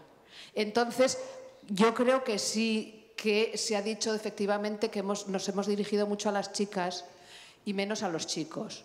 Y que a lo mejor ahora en este punto tendríamos que educar también, o sea, repensar nuestra relación de la educación de los chicos y de la petición de colaboración a nuestros compañeros varones para todo, para las leyes, para la política, para que vayan a la manifestación, para todo, ¿no? Porque es importante también, porque son casi la mitad y es necesario para avanzar, ¿no? Muchas gracias. No, gracias a ti, a todas por las aportaciones. Brevemente, yo soy bastante optimista. Siento si he pecado, ¿no? de realista igual. Es decir, creo que el género es una construcción que viene de muy antiguo. O sea, es que no podemos hacer casi arqueología de género y está aquí. Y va a seguir, es decir, y nosotros la vamos deconstruyendo, pero va tomando otras formas. Y yo sí que creo que tenemos que reconocer todo lo que las mujeres han conseguido históricamente. En cada generación se han enfrentado a unos retos y han conseguido unos espacios, vamos a decir, de libertad según determinadas circunstancias, ¿no? Pues, a nuestras abuelas, ellas también buscaron sus mecanismos de resistencia, ¿no? Porque donde hay poder siempre hay resistencia. Y hay mecanismos, ¿no? Para buscar cómo sobrevivir. ¿Qué pasa? Yo creo que afortunadamente a las jóvenes les hemos dicho que pueden ser lo que quieran, porque les hemos proyectado el deseo y el derecho, porque hemos construido ese derecho para ellas. Que se han encontrado que en un momento determinado tienen la maternidad y eso es un frenazo en seco en cualquier carrera. Sí. Bueno, pues ellas lo tienen que gestionar porque les corresponde a ellas, no se lo podemos. Pero claro, ese frenazo pues lo hemos encontrado otras, lo encontraron anteriormente, es decir, porque efectivamente el machismo está ahí y permea toda la sociedad. Pero los vimbios que tienen, mentales y legislativos, son muy distintos. Es decir, que yo creo que la diferencia está clara, pero que el sobreesfuerzo está sí, claro, porque a un chico se le presupone toda su carrera académica, toda su carrera profesional, y una chica sigue en este momento teniendo que trenzar todavía dos espacios, el del privado y el del público. Y ellas, mientras son jóvenes y están en el instituto, no lo quieren ver, afortunadamente. A mí me encanta. Hoy ninguna chica se nos ocurre que te diga de profesión de futuro no se ve madre, vamos, ni de broma, pues ni madre ni nada que tenga que ver. Y a mí eso es un logro, porque generalmente en mi generación pues muchas sí que se vieron así y hoy no se ven tal. ¿Qué ocurre? Bueno, que después la realidad se lo va a poner un poquito más difícil que a sus compañeros. Como colectivo, digamos, ¿no? O sea, estamos hablando en términos de grupo, que después individualmente hay características, pero yo creo que eso es innegable, que están en una mayor disposición, pero vamos, el 8 de marzo ya las vistes en las calles, nada que ver posible con otras generaciones. ¿Qué ocurre? ¿Que igual son otros sus intereses? Pues sí, normal. Se mueve mucho en el movimiento de diversidad, en la teoría queer, bueno, bien, pues es lo que les toca también. No van a tener exactamente la perspectiva nuestra, no es la perspectiva que les toca, y les toca, yo creo que abrir otros caminos completamente diferentes sobre la diversidad, sobre la construcción de los géneros, sobre la construcción de las relaciones, ¿no? Muchas veces también nos hacen pensar qué tipo de relaciones les hemos establecido como las relaciones más adecuadas. Cada generación se enfrenta a unos retos y los de ellas desde luego que son completamente distintos. Los marcos legislativos les aburren, normal, les parece cortos. Bueno, pero es que el pensamiento tiene que ser vanguardia. O sea, nunca vi creo que la legislación realmente es vanguardia. De hecho, yo creo que las leyes de violencia de género justamente lo que hemos visto es que hemos ido por delante de la sociedad, igual que las leyes LGTBI y en otras leyes, es decir, que han sido leyes vanguardia cuando la conciencia de la sociedad estaba así como más, bueno, no sé, creo que la violencia tiene tantas capas y tantos niveles que cuando intentamos dar una única, ¿no?, causa o una única forma de solucionarlo, casi siempre somos reduccionistas.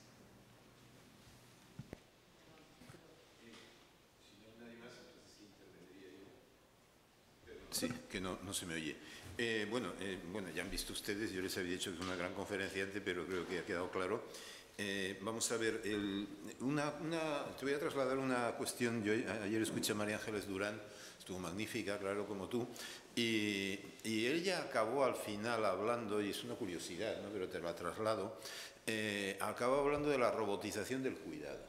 Y entonces una curiosidad, si se te ocurre algo al respecto, porque ella dijo muy claramente que ese es nuestro futuro, o sea, y visto desde mi perspectiva, la robotización es una gran operación del patriarcado, o sea, claramente dicho, claramente, digamos, todos estos robots están todos patentados, punto primero, y que yo sepa, pues hay muy pocas mujeres que hayan sido productoras o gestoras de robots, ¿no? Entonces quiero decir que si el cuidado ha sido vuestra fuerza y vuestro tema, pues igual a través de la robotización hasta ese espacio va a ser invadido por el patriarcado, el tecnopatriarcado, yo lo llamo esto tecnopatriarcado. Bien, entonces dicho esto, como curiosidad simplemente, la cuestión de fondo, yendo a la cuestión de fondo, pues lo has dicho muy claramente, ¿no? Yo estoy muy de acuerdo con lo que has dicho, que es fundante la violencia, ¿no? Y eso es muy importante decirlo. Fundante es más que construir, o sea, es fundar. Y entonces yo mi hipótesis, si tuviera que, vamos, y por ahí voy en realidad cuando me intereso en cuestiones de género, es que lo más fundante pues es el lenguaje. Lo más fundante, no solo me refiero al lenguaje hablado, sino también al lenguaje gestual. Entonces, y por ahí iría mi interés. Cuando se habla de violencia, incluso de feminicidio, lo has dicho muy bien, digamos, mujeres degolladas, asesinadas, y eso es mercancía en televisión, y vende, y es gore, y entonces, mientras que has estado fantástica con esta canción, lo importante es que no diga nada, o sea, digamos, desde mi punto de vista, el cállate es una forma de feminicidio, está claro, ¿no? O sea, entonces, porque pierdes la vida, pierdes la humanidad, la vida humana, ¿no?, en el momento en que te reducen al silencio, ¿no? Entonces, en ese sentido, la recuperación de la voz por parte del movimiento feminista, la voz pública, es importantísima, o sea, y ha habido avances, como se ha dicho por ahí, es muy cierto que ha habido avances. Pero mi intervención iría en el sentido de que la igualdad de género, siendo un gran logro, y la legislación también, claramente no es suficiente, porque se ha comprobado, y yo creo que toda tu conferencia ha ido en ese sentido. O sea, no basta. Este teorema de a más igualdad, menos violencia, empíricamente se ha demostrado que no es así, ¿no? ¿Y por qué? Pues porque yo creo que ahí el patriarcado es una fuerza estructural, como muy bien has dicho, enormemente capaz de reciclarse y de reconvertirse y de aparecer de otra manera, ¿no? Y entonces, bien, entonces yendo a la cuestión, ya me estoy alargando demasiado, de la igualdad de género igual hay que pasar ya a la libertad de género, ¿no? A la libertad de género. Libertad de género. O sea, no, entonces, claro, tú has comentado muy bien, hay que poner límites a la libertad de expresión. Bueno, si esa libertad de expresión es apología de la violación, pues claro que hay que poner límites, o sea, que creo que lo has sugerido. Yo esto apoyaría claramente eso, ¿no? Por lo menos en los ámbitos públicos, ¿no? Y yendo ya a otro ámbito de la violencia, y por ahí va mi pregunta, o sea, lo anterior era contextual. A mí me preocupa más, en el fondo, más que la violencia física, más que el asesinato, más que el feminicidio, la violencia simbólica, la violencia semiótica, la violencia gestual. O sea, eso, cállate. o sea, el cállate, la violencia a través de la canción, ¿no? Es decir, que esto, la violencia mental, por así decirlo, esto Manuel Castells en su libro Comunicación y Poder dice que la dominación, no solo las cuestiones de poder, sino de dominación, o sea, a mi entender, y por ahí yo creo que eso es el patriarcado es un gran mecanismo de dominación, y la violencia no es más que un instrumento para la dominación, o sea, y yo creo que tú y yo estamos de acuerdo en eso. Entonces, si solo se va a la igualdad de género, y está bien luchar por eso, y no se ve, como muy bien has expuesto, que limitar la libertad de las mujeres, la libertad de movimientos en una ciudad, que eso es absolutamente vital, la libertad de expresión de las mujeres, o sea, el cállate de la canción, ¿no? Entonces, digamos, yo pienso en términos de Amartya Sen, de espacio de capacidades, ¿no? Entonces, todo lo que es limitar la libertad es limitar el espacio de capacidades y, por lo tanto, limitar como persona, como ser humano a las personas, ¿no? Entonces, creo que habría que pensar a fondo ya sobre seguir con la igualdad, pero pasar a la libertad, pero como libertad de género, o sea, es decir, conseguir que haya, vamos, que una mujer sea libre no solo de expresarse, que por supuesto en cualquier momento y en cualquier circunstancia, sino de moverse o de comportarse o de vestirse a su modo o de ser trans, o sea, ¿por qué no? O sea, vamos, y un varón también, ¿no? O sea, bien, entonces, y por último, la última sugerencia, porque para mí la cuestión es de valores, o sea, claramente, vamos, esto citaré a Celia Amorós, yo siempre, esa frase de Celia siempre la cito, ella define a la mujer, es una frase brillante suya, define, una mujer puede ser definida como aquel X que todo lo que hace vale menos que lo que hace el hombre, el varón. Es una definición excelente, excelente. Lo has dicho al final, ¿no? O sea, o invisibilización o desvalorización de lo que hace la mujer, ¿eh? Si cuida, entonces el cuidado no vale nada, ¿no? O sea, o vale muy poco, ¿no? Entonces, llevando a la cuestión de los valores, el debate, y yo creo que por eso es estructural, entonces, por citar los 3 valores clásicos de la Revolución Francesa, nos hemos centrado, yo también creo que participamos algunos por lo menos en esa batalla por la igualdad de género. La cuestión de la libertad de género hay que teorizarla y vosotras como pensadores tenéis que aportar mucho, pero la solidaridad de género es otro concepto importante, la solidaridad de género, no solo entre vosotras, que eso ya lo tenéis, sino hay bastante solidaridad de género. La solidaridad de género entre los machos es fortísima, es fortísima, fortísima. Esto es la manada, la manada es pura solidaridad y es un mecanismo animal, es un gregario, ¿no? Bien, entonces, digamos la idea que es, si quieres, muy utópica, pero por ahí yo pensaría, o intentaría pensar por lo menos, solidaridad, yo lo llamaría de intergénero, o sea, puesto que el género nos afecta al masculino y al femenino, que son los dos géneros, entonces la solidaridad de género iría que los roles que el patriarcado nos ha impuesto y los patrones de comportamiento que nos ha impuesto, analizarlos desde una perspectiva de género y que hubiera una solidaridad, y entonces que un hombre se solidarizara con una mujer que está siendo insultada, o sea, que está siendo ofendida, o incluso que está siendo piropeada, o sea, que también es una forma de violencia. No sé qué te parece, yo llevaría la cuestión así a nivel de programa filosófico bien entendido, no solo a la igualdad, que ha sido el núcleo de la lucha, sino a irlo ampliando, irlo pensando, y vosotras que habéis conceptualizado tan bien todas estas cuestiones, me refiero pues, a Celia, en fin, mañana viene Ana Miguel, que es la gran experta en neoliberalismo, ¿no? Y hay grandes pensadoras en lengua española, también en lengua inglesa, claro, ¿no? Pero hay grandes pensadoras en lengua española sobre el feminismo y la cuestión de género. Abrir el debate de la libertad y género y solidaridad y género sería mi propuesta así muy genérica. No sé qué te parece. Bueno, nada, todo muy fácil. Perdón, es que para mí sigue siendo una doctoranda, ¿no? Y entonces cuando uno está en un tribunal le pone tareas a la doctoranda para que siga investigando. No, me parece, de verdad, muchísimas gracias y tomo nota. De las 3 cuestiones, si me permites la primera de María Ángeles Durán, sí que me parece muy interesante esa propuesta, porque si recordáis uno de los textos clásicos del feminismo, el de Shulamit Firestone de los años 70, ella era cuando hablaba de la reproducción, cuando la robótica consiga sacarla sería como magnífico y estaríamos muy liberadas.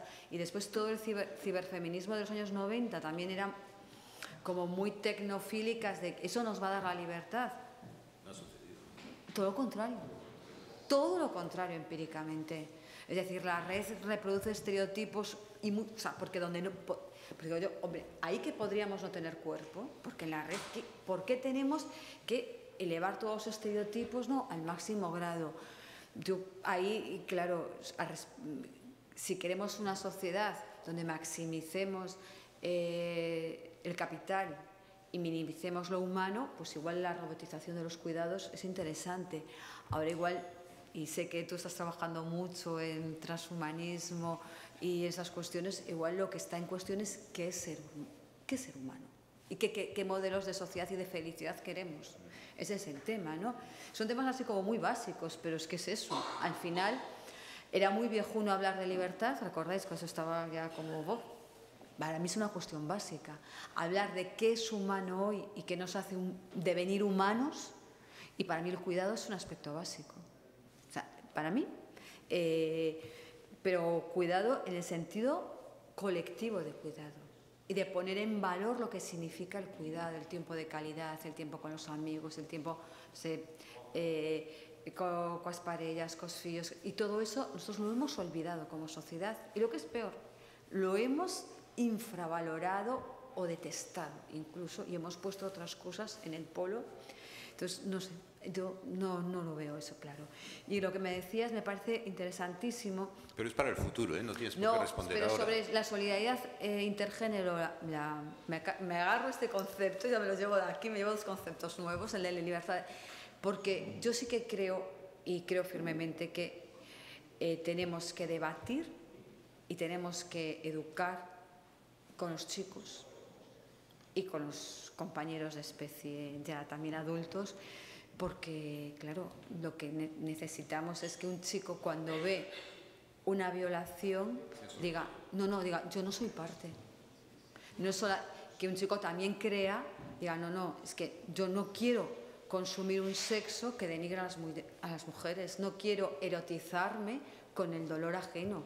Y claro, eso es un trabajo colectivo y es un trabajo, además, que yo creo que sí que es bueno que los hombres tematicen y que lo hablen y que lo puedan compartir con nosotras. Es decir, creo que el feminismo hemos caminado mucho nosotras, pero a ver, yo sé que cuando los alumnos me dicen ¿qué somos, feministas o aliados feministas?, que es el debate que ellos tienen. Yo creo que nosotras como adultas no le podemos decir a los niños que no sean feministas. Yo digo, no, tú lo sientes así, tú quieres una sociedad más igual, más libre. Bueno, pues en el fondo igual de lo que tenemos que hablar, y con esto sí que ya creo que finalizo, igual este concepto también un poco viejuno, como es justicia. Es que ese es el problema, que queremos una sociedad con mayores niveles de justicia social.